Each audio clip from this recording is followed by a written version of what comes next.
हमारे हैं जिनको चना और मटर को दिखाई नहीं पड़ता, वो किसान अपने को कहते हैं, वो किसानों के रक्षक कहते हैं। जिनको चना का ख्याल नहीं, उनको अगर लौंगिया मिर्च और हरी मिर्च और लाल मिर्च में अंतर नहीं पड़ता, वो किसान के नेता बन जाएंगे।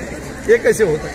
हमने किसानों को 2 गुनी आय, किसानों का 2022 तक 2 गुनी आय हो, हमने जहां उनके बीमा का काम किया है, जहां किसानों के लिए फसल बीमा योजना, जहां किसानों के लिए सिंचाई के लिए पहली बार इसी बक्सर में, इस राज्य में सबसे पहली योजना बक्सर में बिजली किसानों के लिए अलग फीडर लगाने का काम हमने स्वीकृत करा है। वो काम हो रहा है, बड़े पैमाने पर हो रहा है। किसानों की आय दुगुनी कैसे हो, उनकी लागत का, फसल का, उनको आय कैसे दुगुना हो सकता है, इसका पूरा प्रयास सरकार कर रही है। और हम किसानों के लिए हर संभव जो भी हो सकता है, हम किसान को मरने नहीं देंगे। किसान रहेगा तो देश रहेगा, इसलिए किसानों का देश है। किसान को आगे बढ़ाना ये हमारी सरकार का पुनीत कर्तव्य है। उनके हर विकास की चिंता, और 2022 तक किसानों की आय दुगुनी हो, प्रधानमंत्री जी का ये सपना साकार होकर माफी है, हर व्यवस्था हम करने जा रहे हैं। अच्छा, एक चीज और बताइए, अभी लालू जी से मिलने शरद जी गए हैं, लगातार लोग जाकर के लालू जी जेल में मिल रहे हैं। एक बात जानते हैं, कुआं में मेढक डूब जाता है, टर करता है। अभी ये टरटराने का वक्त आ गया। अब मेढक समझता है कि समूचा दुनिया हमारे ही ऊपर है, उसको पता ही नहीं। ये टरटर करने वाले, ये चुनाव के माहौल में ये रामो बामो सामो दामो धामो 7 बहन चंपा जागो रे जागो, और ये 7 बहन चंपा जो मिल करके ये महाठगबंधन बनाने का जो काम हो रहा है, जनता को ठगने का काम, जनता को भ्रष्टाचारियों के हाथ देने का काम, ये महाठगबंधन है। ये गठबंधन नहीं, महाठगबंधन है। ये 7 बहन चंपा जागो रे जागो, और बिहार की जनता और देश की जनता, ये रामो बामो सामो, ये दम्मा का जो मरीज हो गया है, इस दम्मा के मरीज को पूरी तरह से पाकिस्तान के बॉर्डर तक ले जाएंगे और हिंद महासागर में समा जाएगा।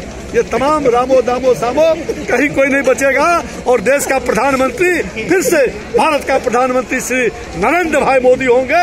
ये देश के 130 करोड़ जनता का आशीर्वाद लेकर के देश के विकास के लिए संकल्पित एक युग पुरुष के रूप में नरेंद्र मोदी सबका आशीर्वाद चाहता है। और नरेंद्र मोदी भारत के प्रधानमंत्री होगा। अगर छूटा भी है तो उसको अगले कुछ दिनों में हम उसको पूरा करने वाले हैं।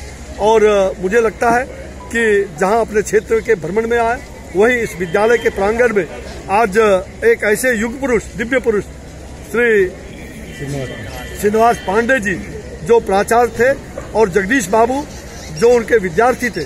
गुरु ब्रह्मा गुरु विष्णु गुरु देवो महेश्वरा गुरु साक्षात परम ब्रह्मो तस्मै श्री गुरु नमः। गुरु और शिष्य का कैसा मधुर संबंध होता है। दोनों ने मिल करके इस क्षेत्र के लोगों को अज्ञानता से ज्ञान की ओर लाया, उन्हें प्रकाशित करने का काम किया। और आज उनका मूर्ति का अनावरण था, और उस मूर्ति के अनावरण के उपलक्ष्य में यहाँ गरीब लोगों को भी लाया गया था, जिनको स्वास्थ्य गारंटी योजना के बारे में भी हमने उनको योजना के बारे में भी जानकारी दिया है कि वो इस योजना का लाभ उठाएं। और ऐसे गरीब लोग ठंडे में उनको गर्म कपड़ा के रूप में कंबल भी यहाँ वितरण करने का योजना बनी है। और इस कार्यक्रम के बाद मैं ऐसे 7 गाँव में मेरा भ्रमण भी है, बक्सर तक रात में पहुँचना है। नुओ, रामगढ़, दुर्गावती के कुछ गाँव में जाना पहले से तय है।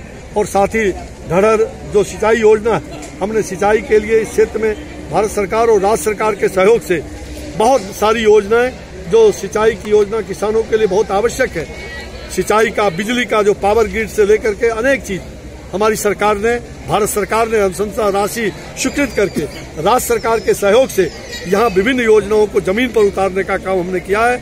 चाहे सड़क हो, बिजली हो, पानी हो, हर प्रकार की व्यवस्था। और ये धड़र योजना जो है, ये करोड़ों रुपए की लागत से परसों जनता को लोकार्पित होने वाला है मुख्यमंत्री जी के हाथों। तो मैं उस योजना को एक बार अपने आंखों से जा करके क्या बना है उसको देखूंगा। संभव है परसों पार्लियामेंट के कारण ना भी आ सकूं, लेकिन फिर भी आने का तो हमारा क्षेत्र है। मैं आज भी जा रहा हूं, कल भी जाऊंगा। तो मुझे लगता है कि आज मुख्य रूप से यही हमारी आज की योजना है। आज भी आशा को कहा है, अब आशा कार्यकर्ताओं को हमारी सरकार ने आज से 3 महीना 2.5 महीना पहले प्रधानमंत्री जी ने, आशा कोई नौकरी करने वाली नहीं है, वो सेविका है, और उनके लिए प्रोत्साहन राशि 2 गुना से 3 गुना किया गया है। अब वो चाहती है कि हमें नौकरी के लिए हमें पैसा मिले, तो राज्य सरकार स्वतंत्र है स्वास्थ्य के मामले में। स्वास्थ्य राज्य का विषय होता है, फिर भी भारत सरकार 60% हर राज्य को, कहीं कहीं 90% भी हम देते हैं, वो राज्य को भारत सरकार सहयोग करती है स्वास्थ्य के मामले में। इसलिए आशा को मैंने कहा है कि निराशा नहीं होने का, दोगुना तिगुना प्रोत्साहन राशि बढ़ा दिया है। अब जो 4,000 आया था वो 8,000 हो जाएगा, 10,000 हो जाएगा।